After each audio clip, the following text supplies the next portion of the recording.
तिब्बत के महान दार्शनिक लाओ त्सु का कहना है कि तुम मुझे अपमानित नहीं कर सकते क्योंकि मुझे तुमसे सम्मान ही नहीं चाहिए।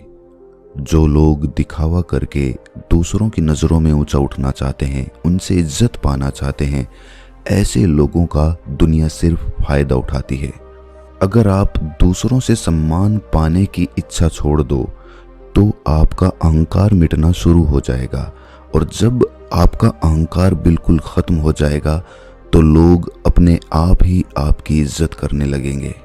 लेकिन समाज में रहते हुए लोगों के बीच अपनी इज्जत कैसे बनाएं? इसके लिए कुछ मूलभूत सिद्धांत होते हैं। इस कहानी के माध्यम से हम उन्हीं सिद्धांतों पर चर्चा करेंगे। तो चलिए कहानी शुरू करते हैं। युद्ध में जीत हासिल करने के बाद युवराज की खुशी का ठिकाना नहीं था। उसके पिता यानी कि उस राज्य के राजा, जो हमेशा अपने बेटे को निकम्मा और नकारा समझते थे, आज उसके रणकौशल का जरूर बखान करेंगे। आखिर विरोधी सेना कितनी ताकतवर थी, लेकिन इतनी बड़ी सेना का सामना करके आज युवराज ने जीत हासिल की थी। लेकिन जो लोग रण क्षेत्र में मौजूद थे वो सब जानते थे कि युवराज इतनी बड़ी सेना को देखकर रण क्षेत्र से भाग खड़ा हुआ था। इस जीत का सारा श्रेय उस सेनापति को जाता था जिसने अपने दिमाग और अपनी बहादुरी से विरोधी सेना को हरा दिया था।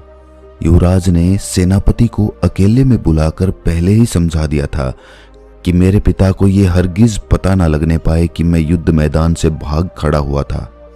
उन्हें यही लगना चाहिए कि ये युद्ध मेरी वजह से जीता गया है। जब राजा के कानों में यह बात पहुंची कि युवराज युद्ध जीतकर वापस आ रहा है, तो उसे यकीन तो नहीं हुआ कि उसका बेटा इतना बड़ा युद्ध जीतकर वापस आ सकता है। कहीं ना कहीं राजा को मालूम था कि इस जीत के पीछे उनका सेनापति हो सकता है। आखिर वो बचपन से अपने बेटे को देखता हुआ आया था। उसे पता था कि उसका बेटा कोई ऐसा काम नहीं कर सकता जिसको करने के बाद लोग ये कहें कि ये है राजा का असली बेटा।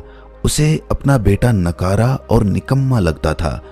लेकिन जब सेनापति ने राजा को बताया कि ये युद्ध वो युवराज की वजह से ही जीते हैं, तो राजा को विश्वास तो नहीं हुआ, लेकिन फिर भी उसने अपने बेटे की पीठ थपथपाते हुए कहा कि मुझे आज पहली बार गर्व महसूस हो रहा है कि तुम मेरे बेटे हो।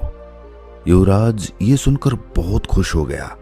अब उसका राजगद्दी पर बैठने का इरादा जल्दी ही पूरा हो जाएगा, क्योंकि उसने युद्ध जीतकर सबको साबित कर दिया है कि वो राजगद्दी पर बैठने का अधिकारी बन चुका है। रात के समय शयन कक्ष में सोते हुए जब युवराज अपने भविष्य के सपने देख रहा था, तब राजा ने अपने पास अपने सेनापति को बुलाया और अपने सेनापति से पूछा कि तुम मुझे सच सच बताना, क्या आज का युद्ध सचमुच में हम युवराज की वजह से जीते हैं या फिर वो झूठ बोल रहा है? मुझे सब सच सुनना है। सेनापति राजा का वफादार था, इसीलिए वो चाहकर भी राजा से झूठ नहीं बोल सकता था। उसने सब कुछ सच सच बता दिया कि किस तरह युवराज युद्ध के मैदान को छोड़कर वहां से भाग खड़ा हुआ था। राजा को यह सुनकर बहुत दुख हुआ। आज उसका बेटा उसी की नजरों में इज्जत पाने के लिए उससे झूठ बोल रहा है। राजा ने अपने सेनापति के साथ एक योजना बनाई। उस योजना के तहत वो अपने बेटे को सबक सिखाना चाहते थे। वो युवराज को समझाना चाहते थे कि इज्जत झूठ बोलकर नहीं कमाई जा सकती। इज्जत पाने के लिए दूसरे के दिल में जगह बनानी पड़ती है, उसे विश्वास दिलाना पड़ता है, सत्य बोलना पड़ता है, तब कहीं जाकर लोग तुम्हारी इज्जत करना शुरू करते हैं।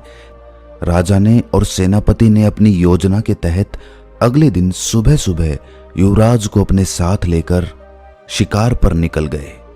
आज राजा एक सिंह का शिकार करने वाला था जिसने प्रजा को परेशान करके रखा हुआ था।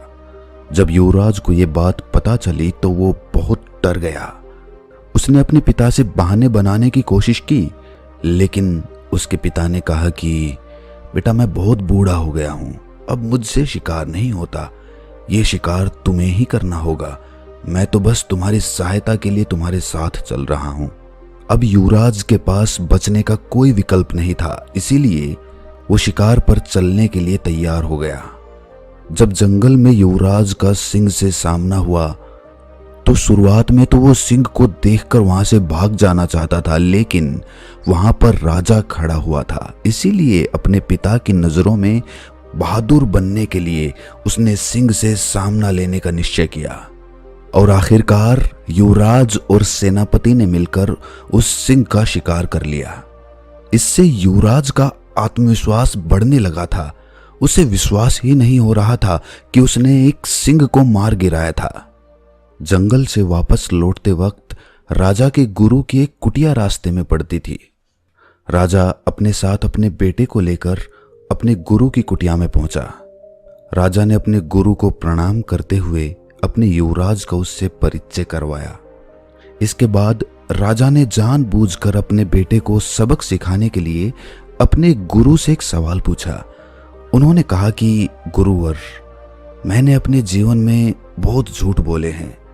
अपने मंत्रिमंडल को हमेशा अपने साथ रखने के लिए मैंने बहुत दिखावा भी किया।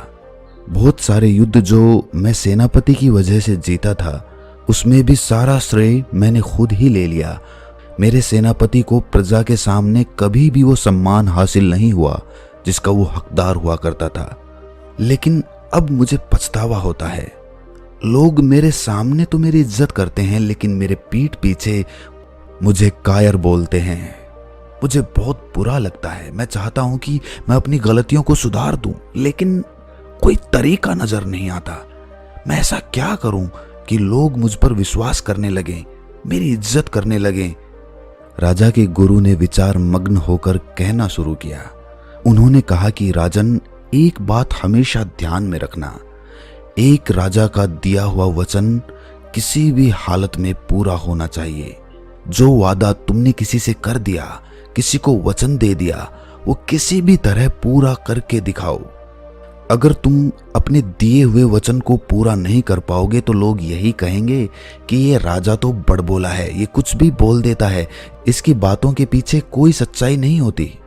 और इसी वजह से लोग तुम्हारी इज्जत करना बंद कर देते हैं। वो तुम पर विश्वास ही नहीं करते, तो इज्जत करना तो दूर की बात रही। इसीलिए औपचारिकता में कभी भी किसी को वचन मत देना। दूसरों के सामने दिखावा करने के लिए कभी किसी से कोई वादा मत करना, क्योंकि वादा करना होता तो आसान है, लेकिन उसको निभाना बड़ा मुश्किल होता है। गुरु ने आगे कहा कि राजन, ये जुबान बिना हड्डी की होती है, कहीं भी घूम सकती है, कुछ भी बोल सकती है। इसीलिए इसका उपयोग पूरी समझदारी के साथ करना, वरना तो ये तुम्हें मुश्किल में फंसवा देगी। दूसरी बात जो समझने की है, जो लोगों के बीच तुम्हारी इज्जत को बढ़ा देगी, वो ये है कि कभी भी इज्जत पाने के लिए काम मत करो। जब तक तुम दूसरों से सम्मान पाने के लिए काम करते रहोगे, तब तक तुम अपने खुद के अनुसार कभी काम नहीं कर पाओगे। तुम्हारे मन में यही अंतर्द्वंद्व चलता रहेगा कि लोगों को मेरा काम अच्छा लगेगा या नहीं लगेगा, और इसी अंतर्द्वंद्व में फंसकर तुम हमेशा दुखी रहोगे। इसीलिए किसी की अपेक्षा के अभिभूत होकर उसके अनुसार काम मत करो, अपने अनुसार काम करना सीखो। मस्त मौला होते हैं वो लोग जो सम्मान पाने के लिए नहीं जीते, वो जीते हैं जीने के लिए, खुद के लिए, आनंद के लिए। और याद रखना, अगर तुम सम्मान पाने के लिए काम नहीं करोगे तो कोई तुम्हारा अपमान भी नहीं कर पाएगा। तीसरे उपदेश की चर्चा करते हुए गुरु ने समझाया कि राजन, कितनी भी कठिन परिस्थिति क्यों ना हो, चाहे तुम्हारी जान ही क्यों ना चली जाए, लेकिन हमेशा सत्य बोलना सीखो। सत्य बोलना ही लोगों में तुम्हारा विश्वास कायम करता है। सत्य बोलना इतना आसान नहीं होता, क्योंकि सत्य बोलने की वजह से हो सकता है कि तुम्हें बहुत सारी दिक्कतों का सामना करना पड़े, क्योंकि सच हमेशा कड़वा होता है। बहुत सारे लोग उस कड़वे घूंट को पीकर शांत नहीं बैठेंगे, वो तुम्हें परेशान करेंगे, तुम्हें दुखी करेंगे, और इसी कारण तुम वो बोलना शुरू कर देते हो जो लोग सुनना चाहते हैं, और जो कि झूठ होता है। झूठ किसी भी परिस्थिति में तुम्हें खुद से दूर ही लेकर जाएगा। गुरुवर ने अपना अगला उपदेश बताते हुए कहा कि राजन, तुम एक राजा हो। पूरी प्रजा का भरोसा तुम पर है, इसलिए कोई भी काम करो वो सबकी भलाई के लिए होना चाहिए। सिर्फ अपने फायदे के लिए किया गया काम दूसरों की नजरों में तुम्हें इज्जत नहीं दिला सकता। इज्जत तुम्हें वही काम दिलाएगा जो तुम सबकी भलाई के लिए करोगे। हम लालचवश ये भूल जाते हैं कि जो काम हम कर रहे हैं उससे दूसरों का कितना नुकसान होगा। अपने फायदे के लिए हम ये अपने दिमाग से निकाल देते हैं कि ये काम सिर्फ हमें फायदा पहुंचाएगा, बाकी सबको नुकसान पहुंचाएगा। और ऐसा काम करने के बाद तुम क्या अपेक्षा करते हो कि लोग तुम्हारी इज्जत करेंगे? तो तुम बड़ी भूल में फंसे हुए हो राजन। एक राजा हमेशा न्यायप्रिय होना चाहिए, और राजा ही नहीं अपितु हर इंसान को न्यायप्रिय होना चाहिए। किसी के प्रति ज्यादा लगाव के कारण हम अन्याय कर देते हैं, हम न्याय नहीं कर पाते हैं। और ये बात सिर्फ तुम पर लागू नहीं होती राजन, ये बात हर उस आदमी पर लागू होती है जो एक ग्रस्त जीवन जी रहा है। ग्रस्त जीवन में जब भी कोई झगड़ा होता है तो आदमी लगाव के कारण अन्याय कर देता है, न्याय करने की क्षमता अपनी खत्म कर लेता है, और इसीलिए घर परिवार में उसकी इज्जत कम होने लगती है। लेकिन इसके विपरीत घर के मुखिया को हमेशा न्यायप्रिय होना चाहिए। अपने 5वें उपदेश को बताते हुए गुरु ने कहा कि राजन, ये उपदेश बड़े ध्यान से सुनना, क्योंकि एक राजा को हमेशा सामाजिक होना चाहिए। उसे पता होना चाहिए कि उसके राज्य में क्या कुछ चल रहा है, इसीलिए उसे कभी कभी वेश बदलकर अपने राज्य का दौरा करना चाहिए। और उसी प्रकार जो भी आदमी समाज में रहता है उसे भी सामाजिक होना चाहिए। लोगों के बीच उठना बैठना चाहिए, लोगों की समस्याएं सुननी चाहिए। उसे पता होना चाहिए कि उसके आसपास, उसके समाज में क्या कुछ घटित हो रहा है। इससे समाज पर तुम्हारी पकड़ मजबूत होती जाती है और लोगों के बीच तुम्हारा रुतबा बनने लगता है। और राजन, समाज में हमेशा मीठी वाणी में बात करनी चाहिए, चाहे तुम्हें गुस्सा ही क्यों ना आ रहा हो, लेकिन अपनी वाणी हमेशा मीठी और मन को मोहने वाली बनाकर रखना, क्योंकि वाणी ही वो हथियार होती है जो लोगों को हमारे पास खींच कर लेकर आती है। जो लोग इस बात को समझ लेते हैं, अपने जीवन में उतार लेते हैं, वो हर एक व्यक्ति के दिल में अपनी जगह बना लेते हैं।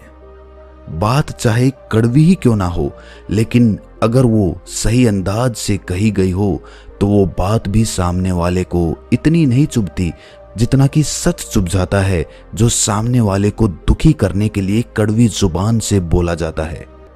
अगला उपदेश सुनाते हुए गुरुवर ने राजा को बताया कि राजन, जो मित्र तुम्हारे करीब रहते हैं, तुम्हारे साथ उठते बैठते हैं, तो याद रखना उनमें कोई ऐसा मित्र नहीं होना चाहिए जो तुम्हारी पीठ पीछे तुम्हारी ही बुराई करे, क्योंकि लोग उस पर भी विश्वास करते हैं, क्योंकि वो आपका मित्र है।